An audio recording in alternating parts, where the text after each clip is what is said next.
Last రీల్‌లో momos ఎలా చేయాలో చూపించాను కదా! ఈ రీల్‌లో చట్నీ ఎలా చేయాలో చూపిస్తాను. చాలా బావుంటుంది. ఇక్కడ ఒక గిన్నె పెట్టుకొని వాటర్ వేసుకొని ఇందులో ఒక 6, 7 ఎండుమిర్చి, చిన్న అల్లం ముక్కని ఇలా చిన్న చిన్నగా కట్ చేసుకొని వేసుకున్నాను. ఒక 3 టమాటోస్‌ని వేసుకొని మీడియం ఫ్లేమ్‌లో మూత పెట్టుకొని కుక్ చేసుకోవాలి.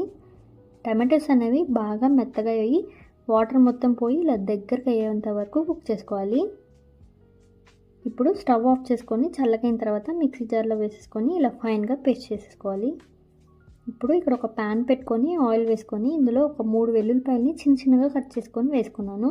ఇప్పుడు మనం గ్రైండ్ చేసి పెట్టుకున్న పేస్ట్ని కూడా ఇందులో వేసేసుకొని ఇందులో కొద్దిగా సాల్ట్, ఒక హాఫ్ స్పూన్ షుగర్ వేసుకొని బాగా కలిపేసుకోవాలి. ఇప్పుడు ఇందులో ఆరిగెనో, కొద్దిగా చిల్లీ ఫ్లేక్స్ మీ స్పైస్ తగ్గట్టు వేసుకోండి.